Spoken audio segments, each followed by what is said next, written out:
1701 সালে আজকের দিনে সুইজারল্যান্ডের প্রোটেস্ট্যান্টরা খ্রিস্টীয় ক্যালেন্ডার প্রবর্তন করেন।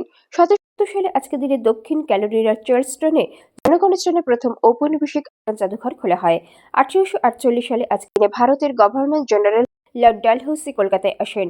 1866 সালে আজকের দিনে যুক্তরাষ্ট্রের লন্ডন শহরে রয়্যাল অ্যারোনটিক্যাল সোসাইটি প্রতিষ্ঠিত হয়। 1879 সালে আজকের দিনে আফ্রিকায় ব্রিটিশ জুলু যুদ্ধ শুরু হয়। 1908 সালে আজকের দিনে সর্বপ্রথম সবচেয়ে দূরবর্তী রেডিও বার্তা পাঠানো হয়েছিল আইফেল টাওয়ার থেকে। 1934 সালে আজকের দিনে বিপ্লবী মাস্টারদা সূর্য সেনের ফাঁসি হয়। 1943 সালে আজকের দিনে অধুনালুপ্ত সোভিয়েত ইউনিয়নের বাহিনী লেনিনগ্রাদের ওপর আরোপিত ন্যাৎসি জার্মানি অবরোধ আংশিকভাবে ভঙ্গ করতে পেরেছিল। 1954 সালে আজকের দিনে অস্ট্রিয়ায় তুষার ঝড়ে 2 শতাধিক মানুষের মৃত্যু হয়। 1960 সালে আজকের দিনে কোনিয়ায় 8 বছরের জরুরি অবস্থার অবসান ঘটে। 1964 সালে আজকের দিনে জাঞ্জিবার অভ্যুত্থান শুরু করে।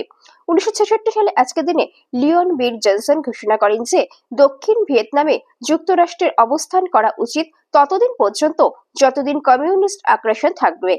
1970 সালে আজকের দিনে বায়াফ্রা বাহিনীর আত্মসমর্পণ। 1970 সালে আজকের দিনে নাইজেরিয়ার গৃহযুদ্ধের অবসান ঘটে। 1972 সালে আজকের দিনে পোল্যান্ড এবং বুলগেরিয়া বাংলাদেশকে স্বীকৃতি প্রদান করে।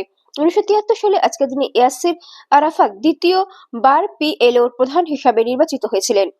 1976 সালে আজকের দিনে প্রধানমন্ত্রী কুখরিত প্রমাজের পদত্যাগের পর থাইল্যান্ডের কোয়ালিশন মন্ত্রিসভা ভেঙে দেয়। 1983 সালে আজকের দিনে অ্যাঙ্গোলা চীনের সঙ্গে কূটনৈতিক সম্পর্ক স্থাপন করে। 1995 সালে আজকের দিনে ভারত আমেরিকা প্রতিরক্ষা চুক্তি সম্পাদন করে। 1998 সালে আজকের দিনে মানব ক্লোনিং নিষিদ্ধ করে 19টি ইউরোপীয় দেশের চুক্তি স্বাক্ষর হয়। 2001 সালে আজকের দিনে ক্যালিফোর্নিয়ার ডিজনিল্যান্ড রিসোর্টের ডাউনটাউন ডিজনি উদ্বোধন করা হয়। 2004 সালে আজকের দিনে বিশ্বের সর্ববৃহৎ সামুদ্রিক জাহাজ RSS কুইন মেরি 2 প্রথমবারের মতো যাত্রা শুরু করে। 2005 সালে আজকের দিনে কেপ কানাভেরাল থেকে নভোযান ডিপ ইম্প্যাক্ট উৎক্ষেপণ করা হয়। 2006 সালে আজকের দিনে সৌদি আরবের মিনায় মুসলমানদের বাৎসরিক তীর্থ হজের একটি অত্যাবশ্যক কার্য শয়তানকে পাথর নিক্ষেপ করার সময় হুড়োহুড়িতে 362 জন নিহত হয়।